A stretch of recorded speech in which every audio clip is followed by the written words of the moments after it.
May 1945. Just weeks after the fall of Nazi Germany, the hunt for war criminals begins. In Warsaw, a city scarred by 6 years of occupation, Polish investigators uncover a chilling truth. A remote forest near the village of Palmiry, 30 kilometers northwest, hides mass graves filled with the bodies of 1,700 men and women. Politicians, teachers, artists and resistance fighters, shot in the back of the head by Nazi executioners between 1939 and 1941. This is the Palmiry Massacre, one of the most heinous crimes of the German occupation of Poland. But the perpetrators did not escape justice. From the ashes of war, tribunals rise to hold them accountable. Some will face the gallows, others the firing squad, their fates sealed by the weight of their crimes. Today we delve deep into its shadows, uncovering the historical forces that birthed it, the harrowing mechanics of the killings, the faces of the victims whose lives were stolen, the perpetrators who wielded the guns, the post-war exhumations that unearthed the truth, and the legacy that endures in a world forever scarred by such evil. Please support our channel by subscribing. Also, let's know where you're watching from in the comment section below. To understand Palmiry, we must first step back to the thunderous dawn of World War II in Poland. On the 1st of September 1939, the German Wehrmacht launched a blitzkrieg invasion, unleashing over 1.5 million troops, 2,000 tanks, and waves of Luftwaffe bombers across the Polish border. The assault was swift and merciless, shattering the illusions of a quick defense. Warsaw, the beating heart of Polish civilization, found itself encircled by mid-September. For 27 days, the city endured a relentless siege. Streets cratered by artillery, civilians huddled in cellars amid the wail of sirens, and the sky blackened by smoke from burning buildings. The defense was heroic but hopeless. On the 28th of September 1939, after fierce house-to-house fighting that claimed over 40,000 military and 25,000 civilian lives, Warsaw surrendered.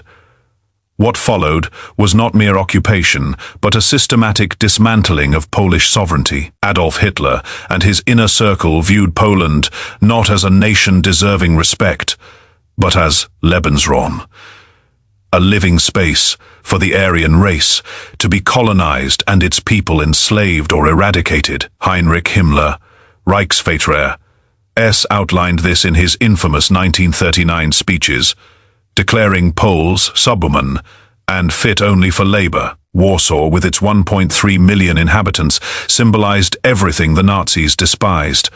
A thriving cultural metropolis, boasting over 900 educational institutions, from prestigious universities like the University of Warsaw to elementary schools, 200 museums, archives, libraries, theaters, and cinemas, and more than 900 places of worship spanning Catholic cathedrals, Orthodox churches, synagogues, and Protestant chapels.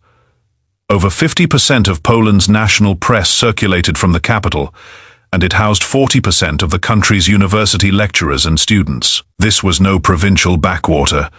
It was the intellectual forge of Polish identity, forged through centuries of partitions, uprisings, and rebirth. Hans Frank, appointed governor, general of the newly carved general government, a rump state encompassing central Poland, saw Warsaw as the epicenter of resistance. In his diary entry on the 14th of December 1943, he vented his frustration. "There is one place in this country which is a source of all our misfortunes. It is Warsaw.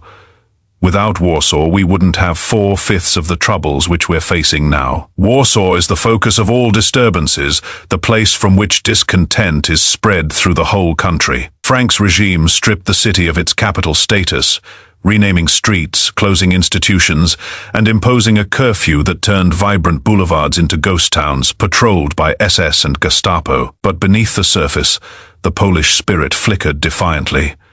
By late 1939, the Polish underground state, known as the Polish Secret State, emerged as a shadow government, coordinating the Home Army, Armia Krajowa, intelligence networks, and cultural preservation efforts. Underground presses churned out forbidden newspapers, clandestine schools educated the young, and couriers smuggled reports to the Polish government.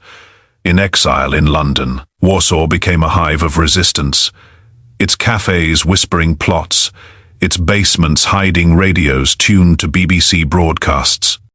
The Nazis' response was the Intelligenzaktion, a euphemistic operation launched in autumn 1939 to liquidate Poland's leadership stratum, the intelligentsia deemed capable of sustaining national consciousness. This was followed by the außerordentliche Befriedungsaction, or Extraordinary Pacification Operation in 1940, explicitly aimed at crushing potential resistance leaders. Historians estimate that up to 100,000 Poles fell victim to these campaigns nationwide, but in Warsaw the focus sharpened on the elite.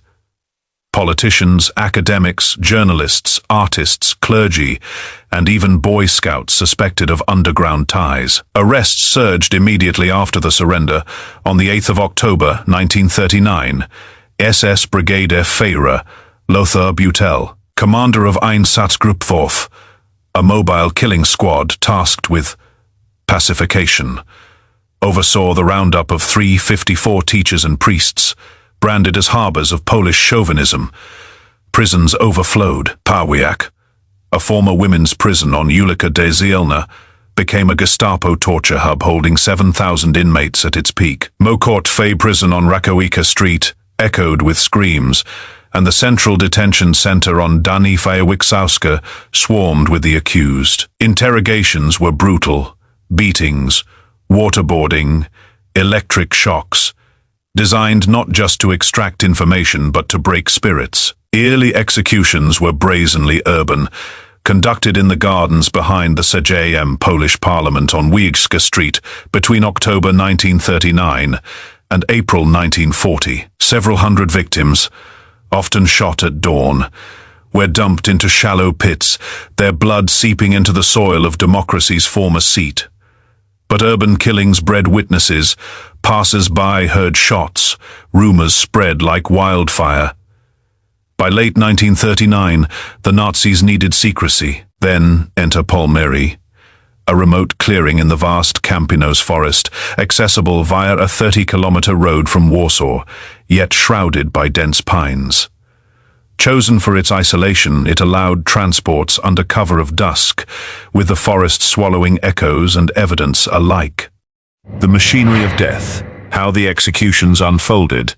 The Palmiry killings were executed, no pun intended, with Teutonic efficiency, a grim ballet of deception, preparation, and annihilation. From the 7th of December 1939 to the last confirmed transport on the 17th of July 1941, 21 documented mass executions claimed at least 1,700 lives, though post-war estimates suggest up to 255 when including undiscovered graves. The primary executioners were the Ordnungspolizei Order Police's auxiliary forces of ethnic Germans from the Selchuts and troopers from the 1st SS Totenkopfverb Finde Cavalry Regiment stationed in Warsaw. Overseeing them was the Gestapo, under SS Standartenvater Joseph Meisinger, known as the Butcher of Warsaw, whose security police headquarters at Sucha Avenue orchestrated the selections.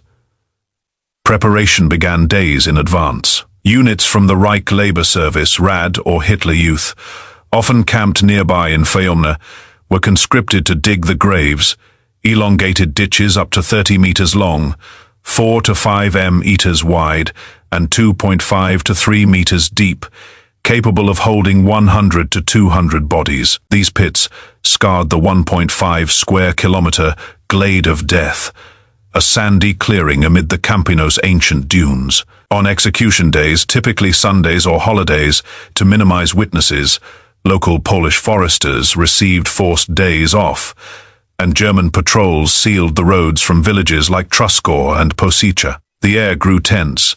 Birds fell silent as convoys approached. Victims were selected from Pawiak cells, where Gestapo lists targeted the Polish leadership class, a broad net ensnaring anyone with influence, former parliamentarians, professors, lawyers, even musicians and sports stars.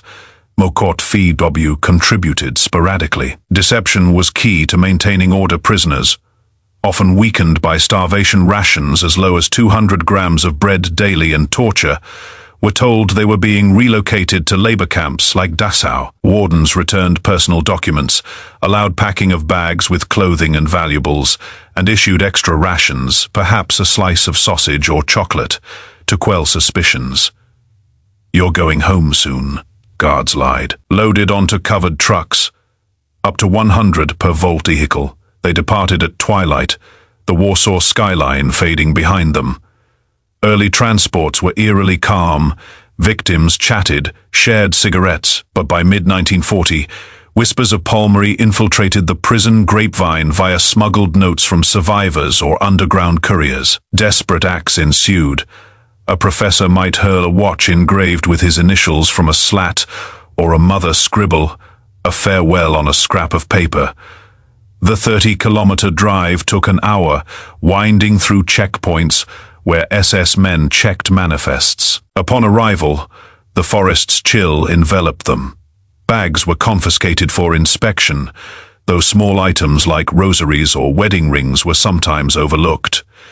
Jews retained their yellow Star of David armbands. Pawiak nurses kept Red Cross badges. Hands were bound with wire or rope. Eyes blindfolded with rags. In groups of 10 to 20, they were marched to the pit's edge under floodlights or moonlight. For larger executions, victims were forced to kneel or stand in rows, gripping poles or ladders to ensure bodies fell in neat layers, a macabre engineering to maximize space. The command "fewer" rang out. Machine guns, often MG-34s, rattled, bullets tearing through backs at point-blank range, single shots from pistols like the Walther P-38 for stragglers. Groans of the wounded mingled with the thud of falling bodies. Some, not instantly killed, twitched as dirt rained down, buried alive in their agony. Executioners, numb to the horror, sometimes posed for photographs, snapped by SS men until Meisinger banned it on May 3, 1940, fearing leaks. Graves were filled methodically, layers of quicklime to hasten decomposition, topped with branches, moss, pine needles, and saplings to camouflage. Families received typed death certificates. Died of heart failure or pneumonia. The forest returned to silence, save for the occasional patrol. Yet secrecy frayed. Local peasants in Palmy and nearby hamlets heard the volleys. Up to 200 shots per execution, mistaking them for hunts. Forestry workers, like Adam Herber-Fiske, the chief forester of Kampinos, pieced it together. Under cover of night, Herber-Fiske's team notched trees and buried coded markers, sticks arranged in patterns or carved initials, risking Gestapo reprisals. "We couldn't let them vanish without trace," Herber-Fiske later recalled. Resistance fighters from the Union of Armed Struggle stole execution photos during a daring raid on a Gestapo darkroom, smuggling prints to London via courier networks. By 1941, underground papers like Bulletin Informacyjny exposed Palmiry, turning it from rumor to rallying cry. The perpetrators of evil. By 1943, Polish agents had compiled a list of 847 Germans directly involved in the Palmiry executions. The list included names, ranks, physical descriptions, and detailed accounts of their crimes. At the top were three men whose fates would become intertwined with Polish justice. Hans Frank, the lawyer who ruled the general government like a medieval tyrant. Ludwig Fischer, the sadistic district governor who turned murder into an administrative routine, and Josef Meisinger, the SS officer who took personal pleasure in killing defenseless civilians. Hans Frank was a fallen intellectual who had traded his law degree for the power to commit genocide. Appointed by Hitler as governor, general of occupied Poland, Frank established his headquarters in the historic Weil Castle in Krakow, from where he issued decrees that condemned millions to death. Frank was not a crude thug, but a sophisticated killer who wrote poetry, collected art, and meticulously documented his own crimes in a detailed diary that would eventually hang him. Frank viewed the extermination of Polish intellectuals as both a practical necessity and an ideological mission. In his diary, he wrote extensively about the need to decapitate Polish society by murdering its leaders. He personally drafted the orders for extraordinary pacification action, the action, which targeted anyone with education, influence, or leadership potential. Frank understood that killing soldiers was not enough. To truly conquer Poland, he had to murder its teachers, priests, writers, and thinkers. Under Frank's authority, Ludwig Fischer ruled the Warsaw district with unprecedented cruelty. Fischer was a different breed of Nazi. Where Frank was an intellectual killer, Fischer was a bureaucrat of death who treated mass murder as an administrative problem to be solved efficiently. Appointed as district governor in October 1939, Fischer immediately began implementing what he called special measures against the Polish population. Fischer's innovation was to systematize murder. He established quotas for arrests, created standardized procedures for executions, and developed what he proudly called processing centers, where Polish intellectuals could be efficiently killed. Fischer took personal interest in the details. He designed the truck routes to execution sites, supervised the construction of mass graves, and even developed protocols for disposing of victims' personal belongings. But it was Joseph Meisinger who transformed Fischer's bureaucratic vision into blood-soaked reality. Known throughout Warsaw as the Butcher, Meisinger was the operational commander who personally organized and often participated in the executions. Unlike Frank and Fischer, who killed from their offices with paperwork and orders, Meisinger killed with his own hands and seemed to enjoy every moment of it. Meisinger had arrived in Warsaw in late 1939 as commander of the security police and SD, bringing with him a reputation for extreme brutality earned during his service in Austria and Czechoslovakia. In Warsaw, he found the perfect outlet for his sadistic impulses. Meisinger personally selected victims from prison lists, organized transport convoys, and supervised executions at Palmiry. Witnesses later testified that he often laughed while watching people die. Post-war events and trials. The scale of the slaughter was staggering. Over 2 years, more than 1,700 victims were murdered, including 82 women, in a single massacre in June 1940. Among them were Maciej Rataj, former Speaker of the Polish Parliament, Olympic champion Janusz Kusaczynski, and socialist leader Mieczysław Niedziałkowski. The Nazis thought they could erase Poland's spirit by erasing its leaders, but they underestimated the Polish resistance. Brave foresters like Adam Herbański risked their lives to mark the graves, and stolen photographs from the executioners themselves reached the Polish underground, preserving the truth.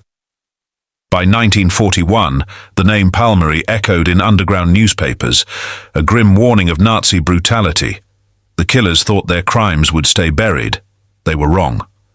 War's end in May 1945 brought reckoning. Polish authorities, backed by the Main Commission for the Investigation of German Crimes, launched exhumations on November 25, 1945, guided by Herbański's markers.